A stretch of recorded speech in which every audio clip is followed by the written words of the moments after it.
ठीक है, चलो। तो the topic is moving charges and magnetism.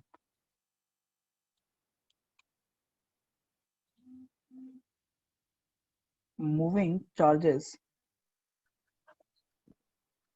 And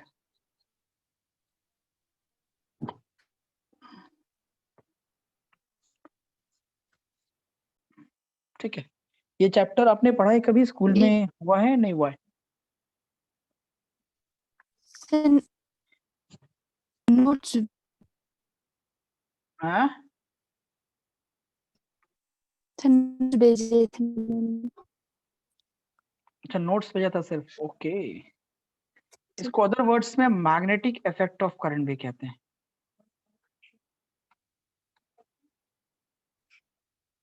magnetic effect of current. तो आप मूविंग चार्जेस एंड मैग्नेटिज्म बोलो, जो आपके बुक में नाम लिखा हुआ है, या फिर इसको मैग्नेटिक इफेक्ट ऑफ करंट बोलो, एक ही बात है। याद करो, क्लास 10 में भी पढ़ा होगा मैग्नेटिक इफेक्ट ऑफ करंट, यहाँ भी मैग्नेटिक इफेक्ट ऑफ करंट पढ़ना, बट वो क्लास 10 से इंटायरली अलग है थोड़ा सा। ठीक है। इसमें कई सारे ऐसे कॉन्सेप्ट है जो आपने पहले सुना भी नहीं होगा। Okay okay. देखिए,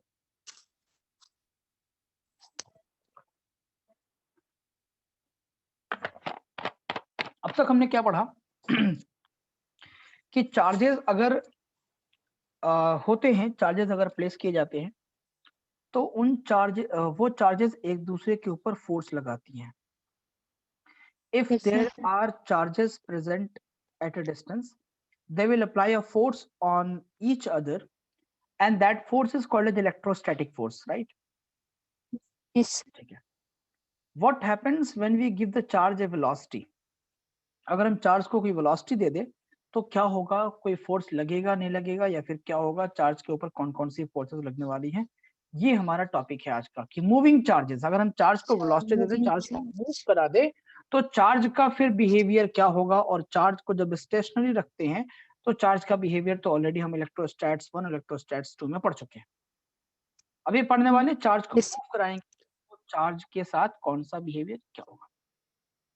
सबसे पहले चीज जो हमें सीखनी है वो ये सीखना है कि मैग्नेटिक फील्ड क्या होता है।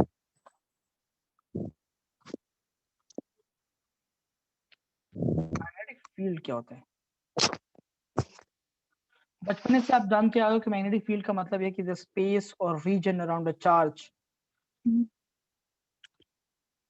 जहाँ पे डिफ्लेक्शन और region around a magnet in which its magnetic effect it interacts with another magnet. Space or region around a magnet in which it interacts with another magnet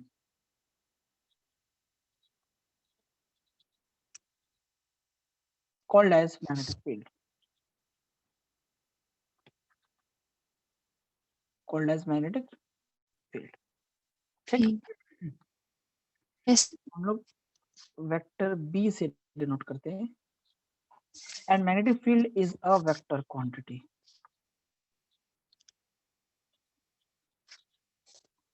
ठीक, मैग्नेटिक फील्ड की जो unit होती है, standard unit होती है, वो होती है न्यूटन पर एम्पियर मीटर। इसको दूसरे शब्दों में हम लोग टेस्ला भी कहते हैं, जो कि मैग्नेटिक स्टैंडर्ड यूनिट है, मैग्नेटिक फील्ड की स्टैंडर्ड यूनिट है। ठीक है,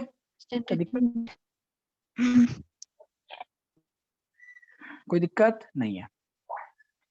आपने देखा होगा कि मैग्नेटिक फील्ड के ऑब्जर्वेशंस क्लास 10 की किताबों में भी बताते हैं how do we observe magnetic field.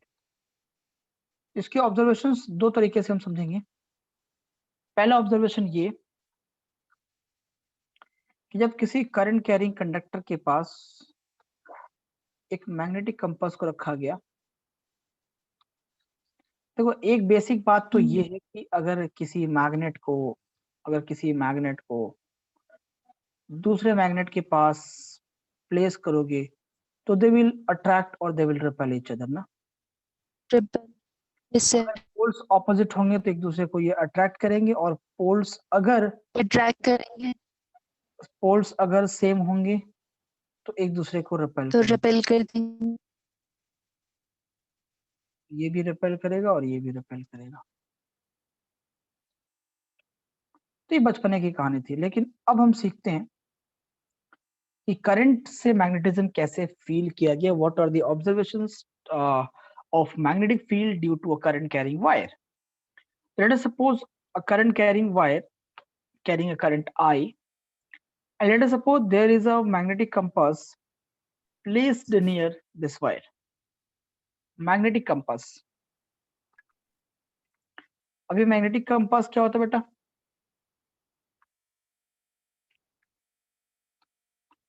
Magnetic compass एक ऐसी डिवाइस है, एक ऐसा इंस्ट्रूमेंट है that deflects when there is a magnetic field. आप याद करो, मैंने पढ़ा था गैल्वेनोमीटर। तो गैल्वेनोमीटर एक ऐसी डिवाइस है जो करंट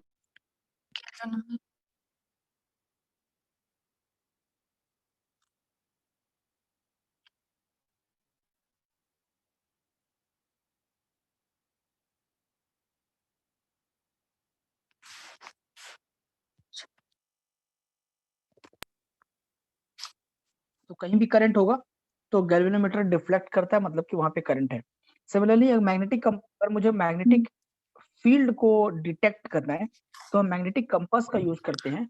और मैग्नेटिक कंपास में क्या होता है, एक निडल होती है, एक पॉइंटर होता है, नीडल होती है, और वो निडल जो वो होती है डिफ्लेक्ट डिफ्लेक्ट करती है।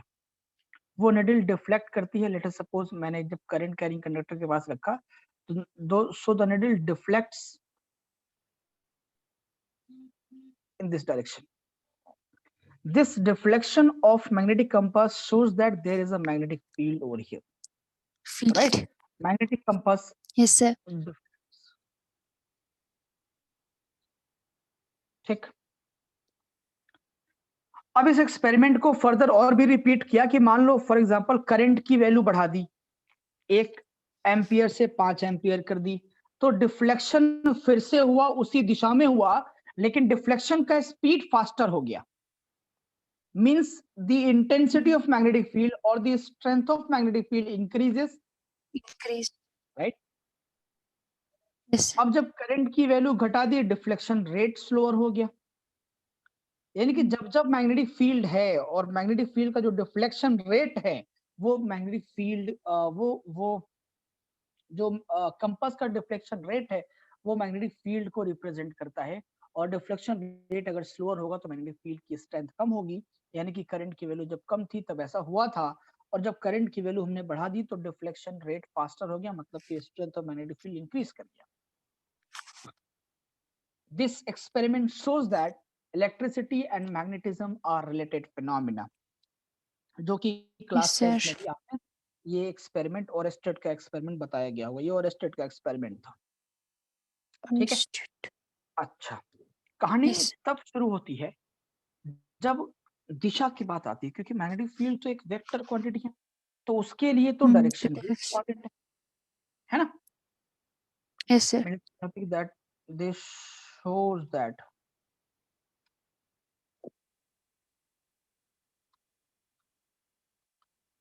electricity and magnetism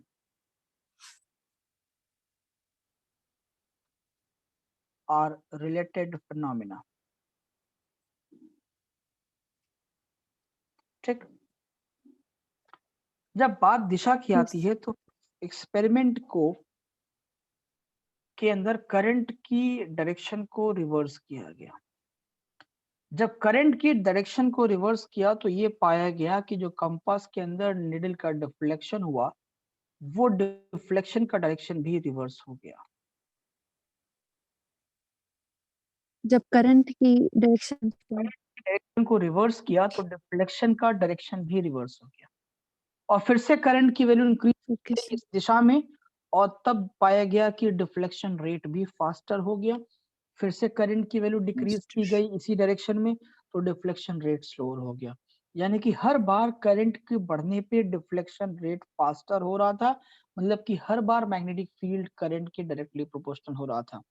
her bar current के घटने पे डिफ्लेक्शन रेट स्लोअर, यानी कि मैग्नेटिक फील्ड वीकर, यानी कि magnetic field is directly proportional to the current. जब Current. करंट के डायरेक्शन को रिवर्स किया गया तो डिफ्लेक्शन का डायरेक्शन भी रिवर्स हो गया, मतलब कि direction of magnetic field also depends upon direction of current. This is the base Yes, sir. Observation, this is the base experiment, जिस बेसिस पे ये कंक्लूड किया गया that electricity and magnetism are related phenomena. Related. Okay. Direction of deflection reverses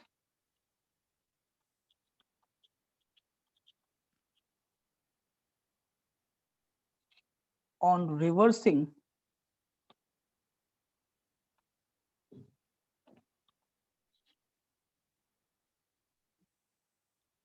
the direction of current। ठीक, this is the first observation. Second observation क्या दिया गया कि दैट किसी करंट कैरिंग वायर के पास, एक्सपेरिमेंट थोड़ा सा और एडवांस है, करंट कैरिंग वायर के पास किसी चार्ज को प्लेस किया गया, charge placed at rest, then we see that no force acts on charge।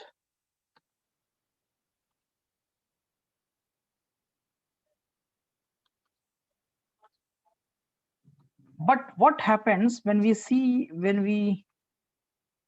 do the same thing, current carrying conductor के पास चार्ज रखा और चार्ज को हमने एक वेलोसिटी दे दी, चार्ज को Move करा दिया. वेलोसिटी दे दी, चार्ज Velocity को दे. move करा दिया।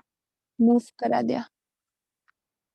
तो जब चार्ज को मूव कराया तो ये पाया गया कि that this charge start deflecting या start moving in this direction. हमने चार्ज को वर्टिकल वेलोसिटी दी बट चार्ज जो है वो करंट कैरिंग कंडक्टर की तरफ अट्रैक्ट होने लगा, चार्ज जो है वो करंट कैरिंग कंडक्टर की तरफ घूम गया, मुड़ गया। ठीक, यस सर। ओके, तो ये क्यों हुआ? यही एक्सपेरिमेंट जो है इस बात का जन्म देता है कि जब चार्ज को मूव करोगे, मूविंग चार्जेस लाओगे तो वहां पे मैग्नेटिक फील्ड आएगी। The charge deflects,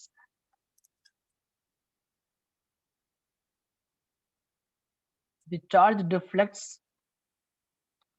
due to some force, और क्योंकि करंट कैरिंग कंडक्टर और चार्ज के बीच में कोई कांटेक्ट नहीं है, मतलब कि कोई नॉन कांटेक्ट फोर्स ही एक्ट कर रहा है ना। हमने चार्ज को, आपने एक बॉल को, एक गेंद को सीधा फेंका और गेंद आगे से जाके टर्न हो जाए, ठीक है, टर्न हो जाए, इसका मतलब क्या है कि कोई ना कोई फोर्स उसके ऊपर एक्ट कर रहा है ना। और गेंद को कोई टच नहीं कर रहा है, गेंद किसी के कांटेक्ट में नहीं, मतलब कि कोई नॉन कांटेक्ट फोर्स एक्ट कर रहा है। और नॉन कांटेक्ट फोर्स हमारे पास कौन कौन से हो सकते हैं? Force of gravitation, force of electrostatic, force of magnetic, magnetic force, electrostatic force और ग्रेविटेशनल फोर्स। ग्रेविटेशनल फोर्स यहाँ पे होगा नहीं क्योंकि यहाँ पे कोई बॉडी इसको अट्रैक्ट कर नहीं रही है, ठीक है, इसका मास भी बहुत लिमिटेड है। और ग्रेविटेशनल फोर्स सबसे वीकेस्ट फोर्स भी होता है। बात करते हैं इलेक्ट्रोस्टैटिक और मैग्नेटिक की। अगर ये इलेक्ट्रोस्टैटिक फोर्स होता तो चार्ज जब रेस्ट पे होता तब भी एक्ट करता। इलेक्ट्रोस्टैटिक फोर्स में कोई कंडीशन नहीं है कि charge should move. Yes sir, rest पे ही होते हैं। आपने देखा होगा कि अरे रेस्ट पे ही नहीं, वो किसी भी कंडीशन में फोर्स लगाएगा। हाँ सर, मतलब रेस्ट पे भी होते। किसी इलेक्ट्रिक फील्ड के अंदर अगर कोई चार्ज आप प्लेस कर दो तो इस चार्ज के ऊपर हमेशा एक फोर्स लगेगा, चाहे ये चार्ज मूव करे, चाहे ये चार्ज स्टेशनरी पे रहे, हमेशा लगेगा, वेदर ये रेस्ट पे रहे या मूव करे, इलेक्ट्रोस्टैटिक फोर्स हमेशा लगेगा। F electrostatic, yes sir. तो इलेक्ट्रोस्टैटिक फोर्स भी नहीं है, क्योंकि इलेक्ट्रोस्टैटिक फोर्स होता तो ये रेस्ट पे भी लगता है ना, लेकिन रेस्ट पे नहीं लगाता, रेस्ट पे कोई फोर्स, मतलब कि हो ना हो ये मैग्नेटिक फोर्स ही है, मतलब कि हो ना हो ये मैग्नेटिक फोर्स ही है। और ये मैग्नेटिक फोर्स क्यों हुआ? Due to this magnetic field produced by the current carrying conductor. conductors. Due to magnetic field. तो जब लोगों को मैग्नेटिक फोर्स का अंदाजा हो गया कि ये मैग्नेटिक फोर्स ही है, तो लोगों ने अंदाजा लगाया कि मैग्नेटिक फोर्स क्यों होगा, तो मैग्नेटिक फील्ड की वजह से होगा, इसमें कोई शक नहीं है। ठीक, एंड वी सी दैट कि this force only acts, this magnetic force only acts When the charge is moving in Exactly. motion. only acts when the charge is moving, Yes, sir. या on moving charges।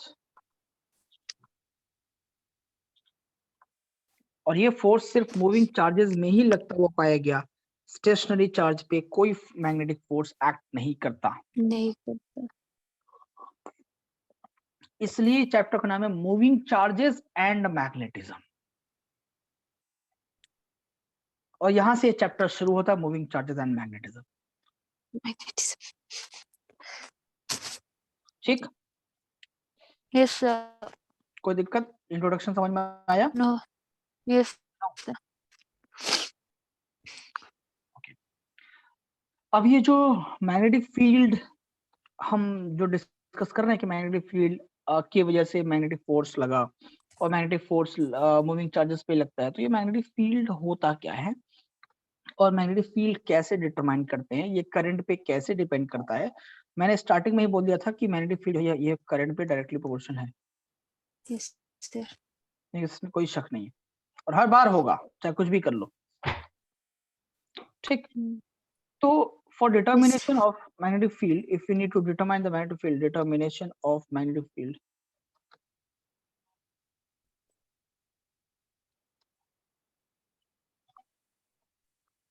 ठीक, we need to understand a law that is called as Biot-Savart law।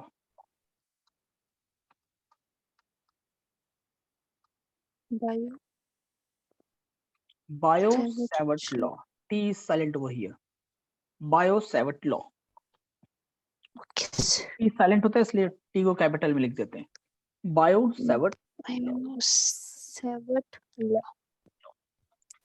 Biot-Savart law says that कि in a conductor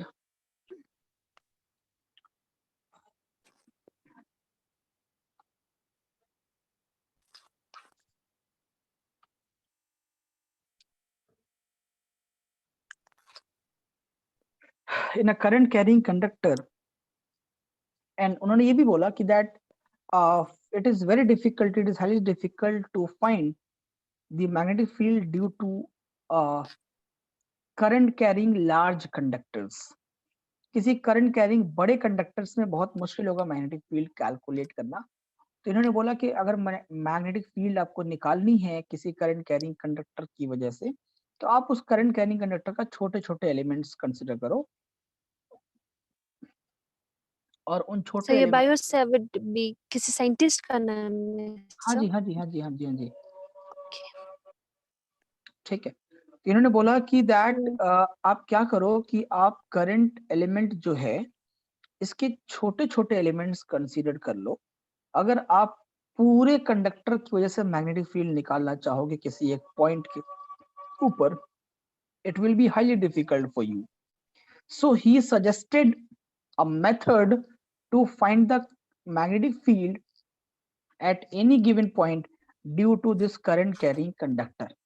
ठीक है, तो method क्या बोला कि आप पूरे करंट कंडक्टर की वजह से नहीं निकाल सकते, आपको इसका एक एलिमेंट करना पड़ेगा और उस एलिमेंट की वजह से मैग्नेटिक फील्ड निकाल लो, और बाद में जब उसको आपको पूरे कंडक्टर की वजह से निकालना होगा तो इंटीग्रेट कर लेना। हमारे पास तो मेथड है ही है ना, हमारे पास तो मैथमेटिकल टूल्स तो है ही हैं कि हम बाद में इंटीग्रेट करके पूरे करंट के एलिमेंट की वजह से निकाल लेंगे। तो पहले एक स्मॉल एलिमेंट हम कंसीडर करते हैं, उसकी वजह से मैग्नेटिक फील्ड निकालते हैं, फिर हम लोग आगे फर्दर बात करेंगे। ठीक है, लेट अस सपोज कोई भी एक पॉइंट है यहाँ पे P, और इस पॉइंट पे मुझे मैग्नेटिक फील्ड निकालनी है। तो क्या बोला बायोट-सावर्ट लॉ में क्या कहते हैं कि आप let us suppose this P point is r distance away from the conductor, and let us suppose it is making theta angle with the current carrying conductor। इन्होंने बोला कि छोटा सा एलिमेंट कंसीडर करो। मैंने क्या किया, छोटा सा एक एलिमेंट कंसीडर कर लिया, ये अगर पूरे कंडक्टर का लेंथ L होगा तो छोटे एलिमेंट का लेंथ क्या मानेंगे हम लोग? DL. DL। और अगर DL एलिमेंट की वजह से मैग्नेटिक फील्ड निकालेंगे इस P पॉइंट पे, तो मैग्नेटिक फील्ड को क्या बोलेंगे? DB। DB. DB। और बायो सावर्ट ने बोला कि this DB is directly proportional to the DL length of the conductor. Okay. It is also directly proportional to the current in the conductor. It is And also it is also proportional to the sine of the angle between the conductor and the point. sin It is also in uh, inversely proportional to the square of the distance between them. R square. Okay. Okay, sir. So if you combine these all, you will get Mhm. dB DB is proportional to DL into I into L sin into theta. I into sin Sin theta theta. upon R square. R square. ठीक। ठीक sir. अगर आप equate करोगे तो यहाँ पे एक constant लगाना पड़ेगा, और यहाँ पे कांस्टेंट यूज किया उन्होंने mu naught upon 4 pi. Mu naught upon 4 pi into I DL sin theta upon R square.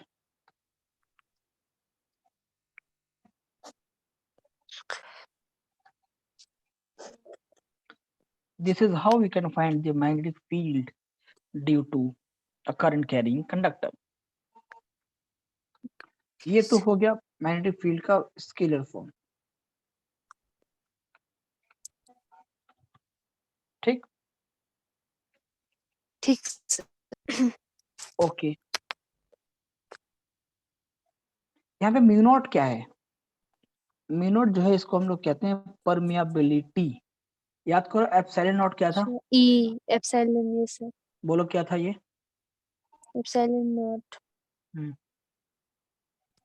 क्या बोलो इसकी क्या? Value sir? नहीं बेटा वैल्यू नहीं, इसको क्या फिर बोलते हैं? एप्सिलॉन नॉट ए भाई, परमिटिविटी ऑफ फ्री हाँ स्पेस। परमिटिविटी। परमिटिविटी इसका क्या नाम है? परमिटिविटी ना। तो परमिटिविटी। हाँ, जब आप इलेक्ट्रिक फील्ड पढ़ रहे थे तो वहां पे आपका जो कांस्टेंट आया था वो आया था एप्सिलॉन नॉट, यानी कि परमिटिविटी। यहाँ पे यस जब सर। मैग्नेटिक फील्ड आप पढ़ रहे हो तो यहाँ पे जो कांस्टेंट है इसका नाम है परमियाबिलिटी। परमिट और सेम डेफिनेशन है, जो एक ऐसी प्रॉपर्टी किसी मीडियम की जो मैग्नेटिक फोर्स को अपोज करे उसको परमियाबिलिटी कहते हैं। ठीक है। जो अपोज करे। Okay sir. परमिटिविटी का डेफिनेशन क्या लिखवाया था हमने? कि मीडियम की एक ऐसी प्रॉपर्टी जो इलेक्ट्रिक फोर्स को अपोज करे इलेक्ट्रिक उसको फोर्स को। परमिटिविटी कहते थे, यस सर। है ना? तो वैसे ही यस सर। परमिबिलिटी भी जो मैग्नेटिक फोर्स को अपोज करे, फ्री स्पेस या वैक्यूम या एयर। ठीक है। और इस परमियाबिलिटी की वैल्यू होती है 4 पाई इंटू 10⁻⁻⁷। ठीक है, टेस्ला मीटर स्क्वायर अपॉन पर एम्पियर मीटर। नहीं, इसको ऐसा नहीं लिखें, टेस्ला मीटर पर एम्पियर ओनली, टेस्ला मीटर पर एम्पियर। ठीक है, टेस्ला मीटर पर एम्पियर। ठीक है। Yes sir. याद करो एप्सिलॉन आर की वैल्यू क्या थी? Epsilon upon epsilon not. वैसे ही म्यू आर की वैल्यू, रिलेटिव परमेबिलिटी की वैल्यू क्या होगी? Mu upon mu naught. Yes किसी सर। मीडियम की permeability upon permeability of free space, इसको हम लोग रिलेटिव परमेबिलिटी कहेंगे। हालांकि इसकी जरूरत पड़ेगी नहीं, बट फिर भी मैं लिख देता हूँ। ठीक हो गया। यस हो गया सर। बात करते हैं वेक्टर फॉर्म की। वेक्टर फॉर्म में मैग्नेटिक फील्ड को हम कैसे रिप्रेजेंट करेंगे? वेक्टर फॉर्म लिखेंगे dv is equal to mu naught upon 4 pi, ये सब तो कांस्टेंट है, अपॉन Yes. आई भी कांस्टेंट है, डीएल यहाँ पे वेक्टर हो गया और क्रॉस आर वेक्टर हो गया। सॉरी क्रॉस में क्या लिख रहा हूँ मैं, आइडियल साइन थीटा है ना, Sin हाँ तो theta. DL, Yes. हाँ डीएल क्रॉस आर और यहाँ पे आर क्यूब लगाते हैं, ठीक है, ये है आपका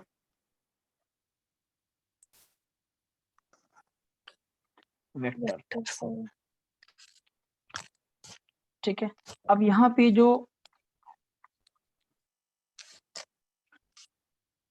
डीएल क्रॉस आर है, Yes, sir. इस डीएल क्रॉस आर को क्या लिख सकते हो बेटा, DL into R into sine theta, Sin theta.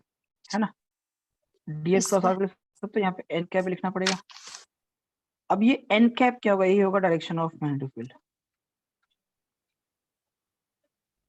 Okay. यानी कि डीएल क्रॉस आर का जो डायरेक्शन आएगा वही डायरेक्शन ऑफ मैग्नेटिक फील्ड होगा। अब ये डीएल क्रॉस आर का DL cross डायरेक्शन R. कैसे निकालोगे आप, डीएल क्रॉस आर का डायरेक्शन कैसे निकालोगे आप, राइट हैंड थंब रूल से। डायरेक्शन ऑफ मैग्नेटिक फील्ड यहाँ पे कैसे निकालेंगे, right hand Thumb rule. Thumb rule से, राइट हैंड कर्ल रूल, जो वेक्टर के लिए रूल था क्रॉस प्रोडक्ट के लिए, Hmm. यानी कि अपने चारों उंगलियों को डीएल के डायरेक्शन में रखो, Curl. ठीक है, और कर्ल करो Yes, sir. आर की तरफ, कर्ल करो आर की तरफ, डायरेक्शन ऑफ जो थंब होगा वो डायरेक्शन ऑफ मैग्नेटिक फील्ड होगा। Yes, sir. ठीक है, कोई दिक्कत, No, sir. P. ठीक है।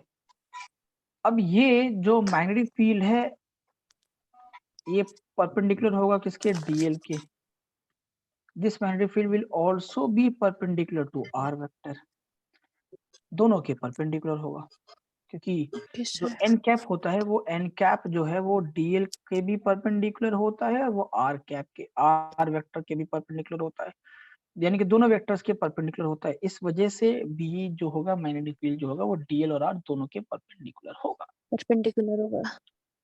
ठीक है, ठीक है सर। ओके।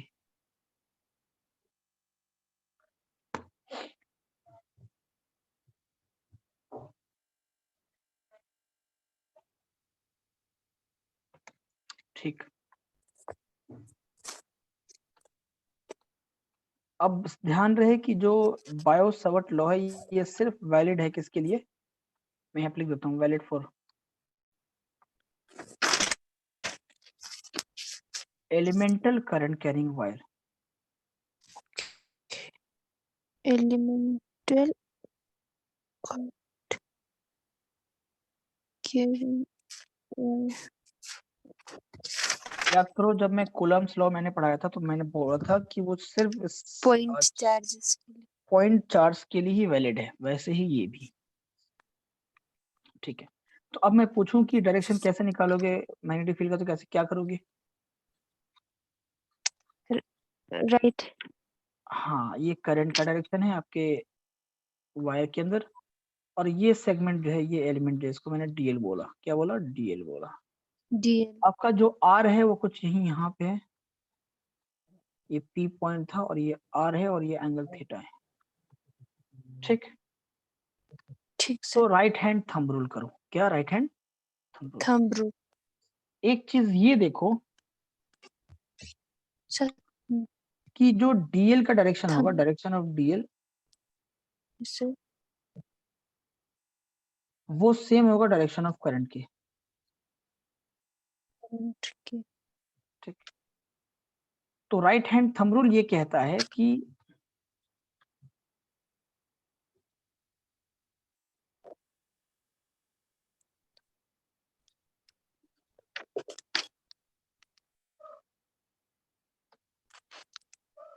ये कहता है कि अपने चारों उंगलियों को कर्ल करो, कर्लिंग ऑफ फिंगर्स, ऐसा लिखो, अपने थंब को करंट पॉइंट करो के डायरेक्शन ऑफ करंट में, देन फिंगर्स को कर्ल करने पे, curling of fingers, direction of curling of fingers will give you direction of magnetic field. तो अगर आप डीएल के डायरेक्शन यानी कि अपने करंट की दिशा में अपने थंब को पॉइंट करेंगे तो पी पॉइंट पे मैग्नेटिक फील्ड की दिशा क्या आएगी? इनवर्ड। ऐसे इनवर्टली, जो क्रॉस यूज करते हैं हम लोग इनवर्ड डायरेक्शन के लिए और डॉट यूज करते हैं आउटवर्ड डायरेक्शन के लिए। Dot outward. ऐसे एक चीज इसको ऐसे भी समझ सकते हो कि यहाँ पे देखो आपका डीएल का डायरेक्शन ये है, आपका आर का डायरेक्शन ये है। ये sir right hand thumb rule ये भी कहता है, या राइट हैंड स्क्रू रूल ये भी कहता है, right hand thumb rule use करो या right hand screw rule use करो। स्क्रू रूल पढ़ा नहीं पढ़ा सब वेक्टर में? Right hand screw, yes, screw rule ये थंब रूल सेम है सर? हाँ सेम ही चीज है, या पाम रूल बोलो, सब एक ही चीज है। ओके, ठीक है। वो ये कहता sir. है कि अगर आपके पास जो दो वेक्टर्स है वो क्या है बेटा? डीएल और क्रॉस आर है। Yes sir. तो आप क्या करो, स्क्रू करो, एक स्क्रू को डीएल से आर की तरफ ले जाओ। यहाँ पे एक स्क्रू रखो, डीएल से आर की तरफ आओ। जब डीएल से आर की तरफ स्क्रू को घुमाओगे तो स्क्रू अंदर जाएगा बाहर आएगा? बताओ, सोच के देखो। अंदर कभी स्क्रू देखा आपने? Yes, screw drivers. Screw driver जो देखा, बहुत बढ़िया। तो स्क्रू को जब इस डायरेक्शन में यानी कि क्लॉकवाइज डायरेक्शन में अगर हम रोटेट करेंगे,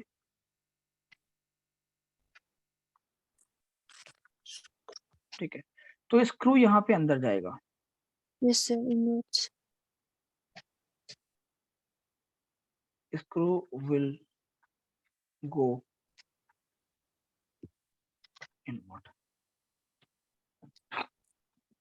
नेक्स्ट है right hand palm rule. Right hand palm rule भी वही होता है, राइट हैंड पाम रूल भी वही होता है, सेम चीज जो राइट हैंड स्क्रू रूल होता है। ठीक है, तो आप डायरेक्शन Okay, कैसे sir. भी कोई सा भी रूल यूज करके आप निकाल सकते हो, कोई दिक्कत की बात नहीं। बस ध्यान रहे कि डायरेक्शन के लिए हम क्रॉस यूज करते हैं या डॉट यूज करते हैं। क्रॉस यूज है बेटा इनवर्ट के लिए हमेशा, चाहे किसी भी चीज के लिए यूज करो। डॉट सिंबल है आउटवर्ड के लिए, Yes, sir. किसी भी चीज के लिए, चाहे मैग्नेटिक Outward फील्ड के के लिए। लिए या करंट के लिए, किसी भी चीज के लिए यूज कर सकते हो। क्रॉस मतलब इनवर्ट और डॉट मतलब आउटवर्ड। ठीक है, Outward. Okay, sir. ठीक है। अब मान लो फॉर एग्जांपल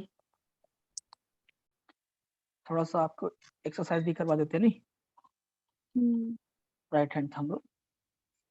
Yes, sir. मान लो आपका ये करंट कैरिंग कंडक्टर है, इसमें करंट की दिशा ये है, तो मैं इस पॉइंट पे मैग्नेटिक फील्ड बतानी है। जल्दी से बोलो डायरेक्शन ऑफ मैग्नेटिक फील्ड, फटाफट, उतना देर नहीं करना बेटा। Sir, outwards. Are you Dot. Sure? Yes, sir. Okay. मान लो ये कंडक्टर आपका ये है, आपको किसी इस पॉइंट पे मैग्नेटिक फील्ड डायरेक्शन बतानी है। जल्दी बोलो फटाफट। राइट हैंड यूज करो, दाहिने हाथ के अंगूठे को अपने करंट की दिशा में रखो। Yes, sir. तो पी पे Yes, फील्ड sir. बाहर आएगा अंदर जाएगा? P से बाहर आ रहा है सर। पक्की बात है? मतलब फिंगर का। यस सर, मेरी तरफ हो रही। ओके, बहुत बढ़िया, बहुत बढ़िया।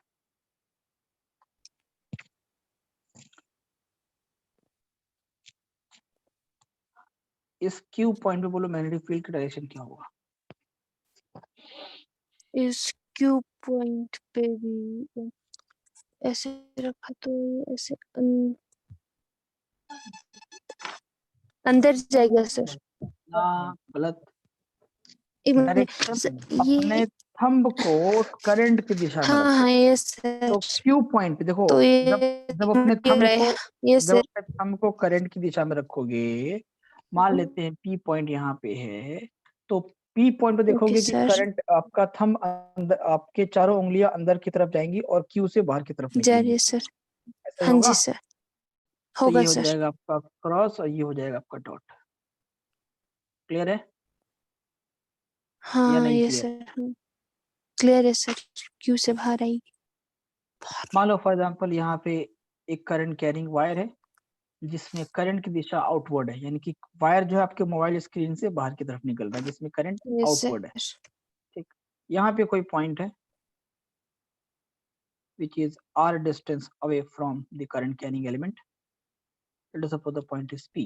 यहाँ पे फील्ड की दिशा क्या होगी? जल्दी बोलो, सोच समझ के बोलना बेटा, है ना? हाँ करंट ये बाहर की तरफ मेरी है, तरफ आउटवर्ड है, थंब मेरी तरफ यानी है कि सर। हाँ तो थंब आपकी तरफ है,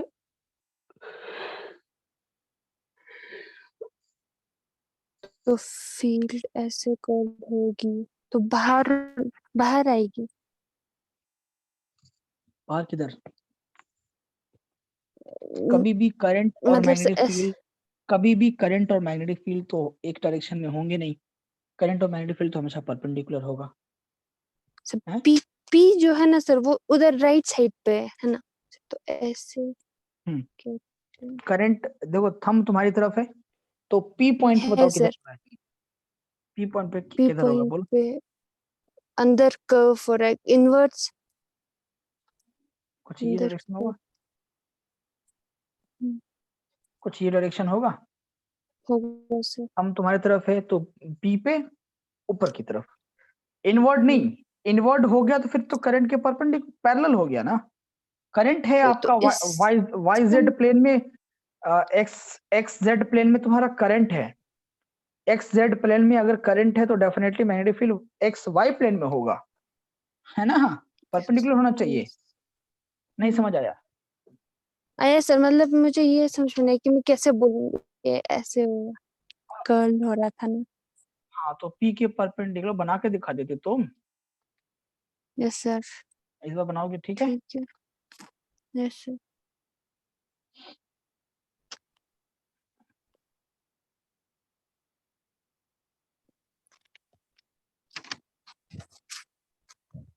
इस पे बोलो करंट की फील्ड की दिशा। सही है, क्यू से नीचे की तरफ होगा ऐसे परपेंडिकुलर। जस्ट ऑपोजिट ना? Yes sir, opposite.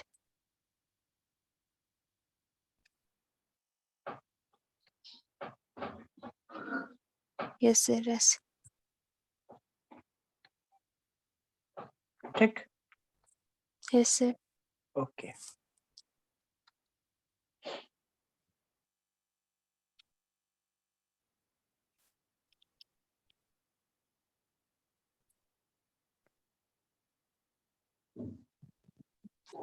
अब बोलो।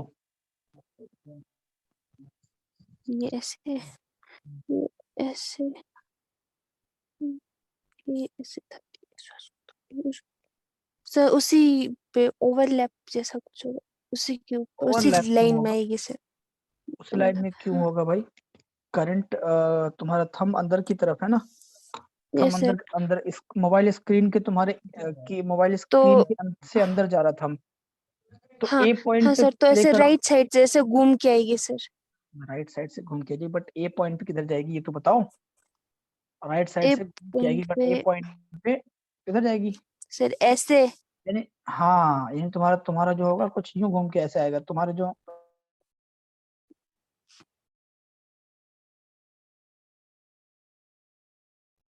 Yes sir.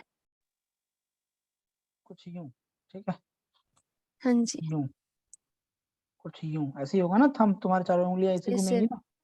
हाँ, यस सर। तो ये होगा तुम्हारा मैग्नेटिक फील्ड का डायरेक्शन। फील्ड। ठीक है, यस चलो सर। आगे बढ़ते हैं हम लोग। फर्स्ट टॉपिक लिखो बायो सावर्ट लॉ को यूज करते हुए। Magnetic field due to finite finite straight current carrying conductor, straight current carrying conductor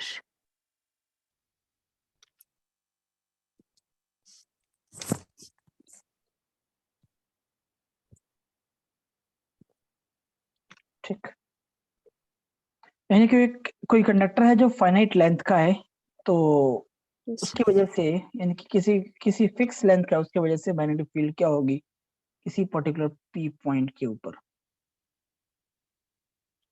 ठीक, ओके point.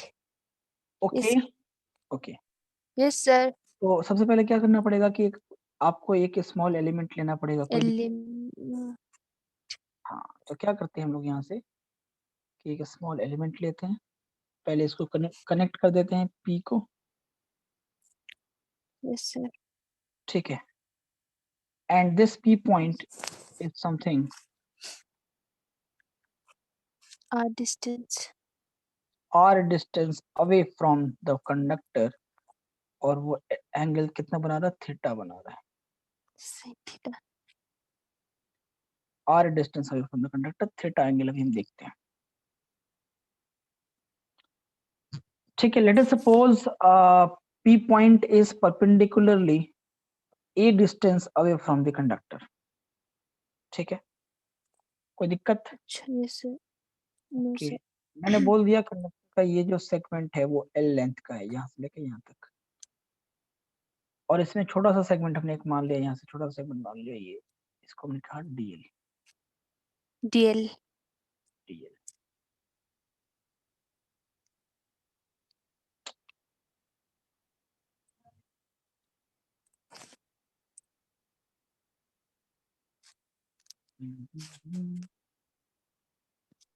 dl बोल, ठीक। इसके बाद let us suppose this at this p point is making some angle with both the end points of the conductor। जाहिर है conductor के and point से कुछ एंगल बनाएगा ये। ठीक बेटा,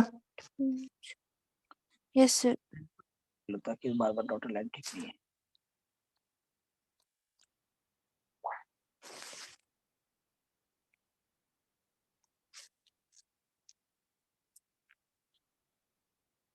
ठीक, मान लेते हैं कि ये जो P पॉइंट है ये φ1 एंगल बना रहा है, कहां से, ऊपर वाले एंड से. ऊपर वाले एंड से, और नीचे वाले एंड से मान लो ये φ2 एंगल बना रहा है। ये नीचे वाले एंड से मान लो ये एंगल φ2 है, और थीटा एंगल बना रहा है r के साथ, ये थीटा एंगल। अगर ये थीटा एंगल तो ये कितना होगा, 90 माइनस थीटा, कोई दिक्कत तो नहीं है। Yes. No. ठीक है, ये जो एलिमेंट है ये डीएल एलिमेंट है, यहाँ से लेके यहाँ तक। ठीक है बेटा, हाँ जी. ओके। एक्सप्रेशन क्या लिखेंगे, magnetic field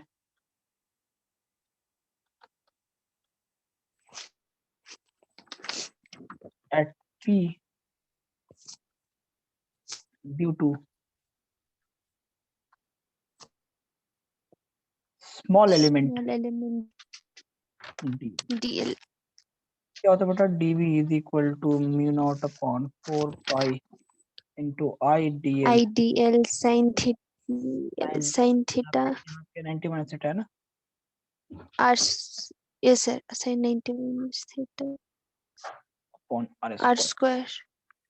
means dv is equal to mu naught upon 4 pi into I D L cos theta upon R square हो जाएगा ये, क्योंकि यहाँ पे जो एंगल है वो R 90 square. माइनस थीटा है, वहाँ पे एंगल क्या था, आर था, 90 थीटा minus था, यहाँ पे 90 माइनस थीटा है। R ठीक, था sir. ओके। अब हमें अगर db की जगह पे अगर मुझे b निकालना हुआ तो मुझे क्या करना पड़ेगा, इंटीग्रेट करना पड़ेगा। Integrate. कहाँ से कहाँ तक, इंटीग्रेट में क्या इंटीग्रेट होगा, यहाँ पे इंटीग्रेट में क्या चीज Integrate में चेंज होगा, ये जो dl है, जैसे जैसे length sir.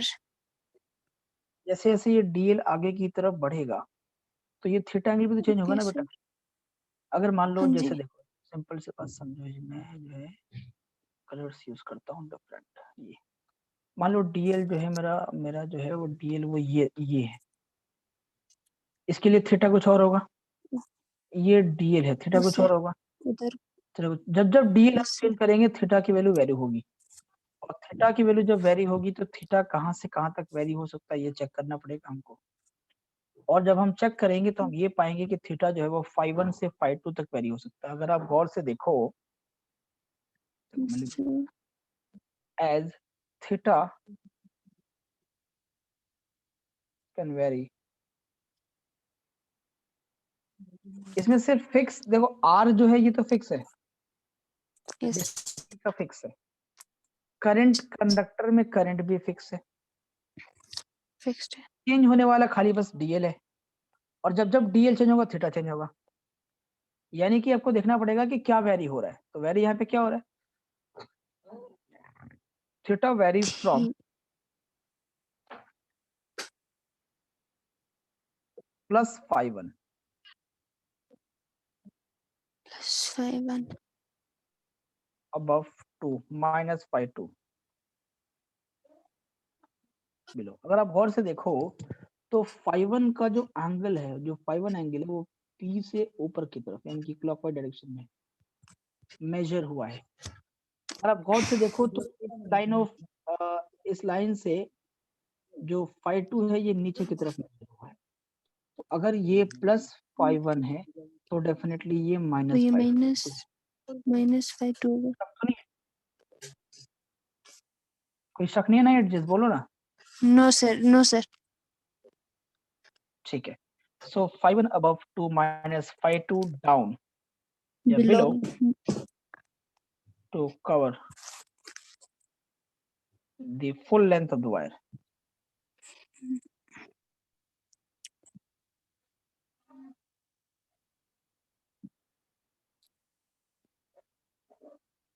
वायर के पूरे लेंथ को कवर करने के लिए मुझे 5.1 और 5.2 दोनों एंगल लेना पड़ेगा, +5.1 से -5.2 तक। ये एंगल यहाँ पे +5.1 होगा, यहाँ पे एंगल -5.2 होगा जगह पर एंगल। तो थीटा इसी बीच में तो वेरी होगा ना, इसके अलावा तो वेरी होगा नहीं। Yes sir. तो अब now dB is equal to क्या, μ0/4 इंटू आई dl और थीटा अपॉन r² था, दोनों को इंटीग्रेट कर दो। ठीक है, dB इंटीग्रेट होगा तो b बनेगा, और यहाँ पे बी थीटा इंटीग्रेट होगा तो क्या -5.2 से +5.1 तक। 5.1 था। +5.1 तक, ठीक है। देखो μ0/4 ठीक है पाई सर। तो कांस्टेंट है तो बाहर आ जाएगा, आई भी बाहर कांस्टेंट है आएगा। ये भी बाहर आ जाएगा। अंदर क्या रहेगा, अंदर डीएल रहेगा आई dl cos theta, sorry I नहीं, आई तो बाहर आ गया sir. DL cos theta dl cos theta upon r² r² -5.2 से +5.1 तक। +5.1 तक। ओके, अगर आप गौर से देखिएगा यस सर। इस ट्रायंगल को, मैं जरा सा इस ट्रायंगल को आपके लिए बना देता हूँ। ये ट्रायंगल, ये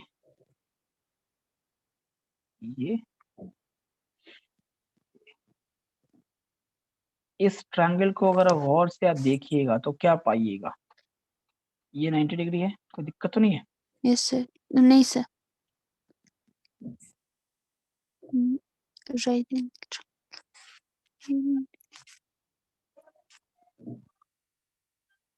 राइट एंगल राइट ट्रायंगल, और अब इसमें cos थीटा निकालेंगे, cos थीटा यानी कि ये थीटा है ना आपका, तो cos थीटा क्या है होता है बेटा, से base upon hypotenuse b/h। b यहाँ पे क्या है, हाइट a है, बी एच b यहाँ पे a है, और h क्या है, r है। आर आर नहीं समझ में आया ए ना, अपन आर ऐसा है। अच्छा, हमें कॉस्ट निकालना है r की वैल्यू क्या होगी, तो a base upon upon cos theta. Hypotenuse करेंगे। r इज इक्वल टू क्या होगा, a अपॉन अच्छा तो cos आर थीटा। को कॉस थीटा हाँ, सेम ट्रायंगल में अगर मैं tan थीटा निकालू यानी p upon b, perpendicular upon base, ये यहाँ पे अपन बी ये ट्रायंगल के लिए बेस परपेंडिकुलर कौन हो गया, l, और बेस कौन सा हो गया, L a, l upon a। A ठीक है, यानी कि l L is upon equal A tan A into tan theta. अगर इस L upon A tan theta को मैं डिफरेंशिएट कर दूं,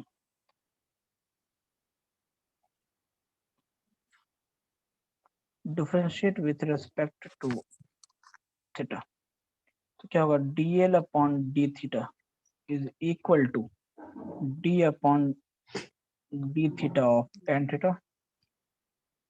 जब tan थीटा को डिफरेंशिएट करते हो, tan थीटा का फॉर्मूला पता है तुमको? ए बाहर आ जाएगा, ए कांस्टेंट है, हाँ? tan थीटा को डिफरेंशिएट ए करते हैं तो बाहर क्या आ आता है? tan थीटा को डिफरेंशिएट करते हैं तो क्या आता है? पता नहीं सर। पता नहीं सर, सेक स्क्वायर, तो होता है ए सेक स्क्वायर थीटा। ठीक ठीक बच्चे बोलो। ए से एक यस सर। अच्छा, तो अब ये dl upon D theta is equal to A sec square theta. देखो tan थीटा का डिफरेंशिएशन होता है सेक स्क्वायर थीटा, ठीक है? तो यहाँ से dl इज इक्वल टू क्या सर होगा, a sec square theta a sine into d theta. D theta. मैंने ये क्यों किया, इसके कारण है कि cos थीटा कभी इंटीग्रेट नहीं हो पाएगा जब तक कि आपके पास डी थीटा ना हो। तो cos थीटा को इंटीग्रेट करने के लिए मुझे डी थीटा लिखना, डी थीटा के फॉर्म में लाना पड़ा cos थीटा को इंटीग्रेट करने के लिए मेनली, राइट? अब इस dl की जगह पे हम सारे वैल्यूज को dl की जगह पे पुट करेंगे, r की जगह पे पुट करेंगे a cos थीटा, और dl की जगह पे a अपॉन cos थीटा, और dl की जगह पुट करेंगे a sec square D theta. तो अभी A sec square theta D. हाँ, तो b equal to mu naught upon 4 pi into r, dl की जगह पे पुट करो a sec square theta into d theta और cos theta, D theta A cos r की जगह पे क्या होगा बेटा, a अपॉन cos थीटा का स्क्वायर है ना तो। cos theta. अच्छा हाँ यस सर। तो क्या होगा, म्यू नॉट अपॉन ये डेरिवेशन अक्सर पूछते हैं, अमूमन पूछा जाता है। तो ये क्या होगा, a into sec square theta cos theta into D theta upon a square, और ऊपर चला जाएगा यहाँ पे cos स्क्वायर थीटा। जाएगा नहीं जाएगा बोलो? जाएगा सर। Yes sir. तो ये कैंसिल हो जाएगा, बोलो बोलो ना, sec square theta cos square theta cancel होगा, cos स्क्वायर थीटा हो गया सर। इक्वल टू होता है 1 अपॉन cos स्क्वायर थीटा, ये कैंसिल हो जाएगा, है ना? और a स्क्वायर, a से a कैंसिल हो जाएगा। तो से अभी रिजल्ट ऊपर क्या का मिला? एक अभी हमको रिजल्ट क्या मिला, माइनस अभी मिला cos थीटा डी थीटा मिला म्यू नॉट अपॉन 4 पाई, ये तो पहले से था आई, माइनस पाई 2 से प्लस पाई 1। तो अभी मिला हमको cos थीटा डी थीटा। ए तो इंटीग्रेट होगा नहीं, तो ए भी बाहर आ जाएगा, ओके सर। ए भी आ जाएगा बाहर, है ना? तो अंदर बचा सिर्फ हाँ जी। cos theta, cos theta, cos theta D ठीक। थीटा। cos थीटा का इंटीग्रेशन क्या होता है adjust? Sine theta. Sine theta, sine theta होता है सर, और sine theta minus cos theta था ना सर? हाँ? क्या? सर और साइन थीटा का इंटीग्रेशन, सर साइन का इंटीग्रेशन माइनस कॉस थीटा था ना? हाँ हाँ हाँ हाँ, ओके सर, ओके वो याद कर रही थी। तो mu naught upon 4 pi A, तो साइन थीटा हो गया। अब क्या लिखेंगे, upper limit minus lower limit, यानी कि sine theta yes sir. Sine pi theta 1 minus 1 of minus sine theta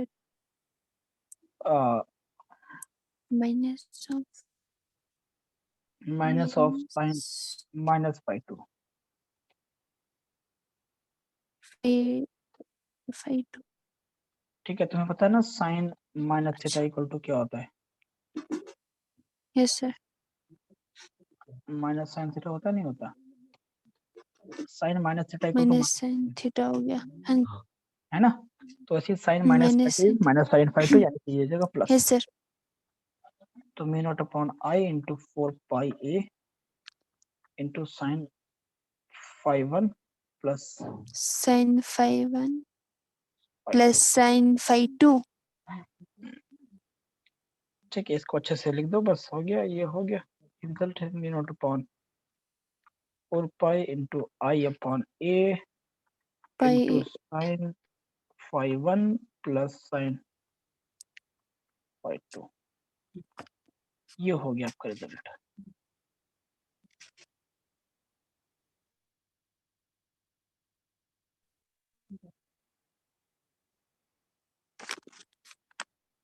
ठीक है, ये आपका हो ठीक गया। है सर। ठीक है, ये अमूमन पूछते हैं, इसमें ध्यान रहे कि जो ए है वो क्या था, परपेंडिकुलर डिस्टेंस ए ऑफ अच्छा एंड ए पी और कंडक्ट पी और ए के बीच में ए जो है वो परपेंडिकुलर डिस्टेंस है। ठीक है, एंड फाई 1 और फाई यस 2 सर। जो है वो ऑपोजिट डायरेक्शन में मेजर हुए थे। Phi 1 and phi 2 phi 2 measured in opposite directions. तो ये आपका ये रिजल्ट आएगा। अब इसके बेस पे कई सारे क्वेश्चंस आपके बुक के अंदर है, वो हम क्वेश्चंस नेक्स्ट क्लास में करेंगे। आज के क्लास के लिए इतने टॉपिक सफिशिएंट है। नेक्स्ट क्लास में हम लोग नए टॉपिक्स डिस्कस करेंगे।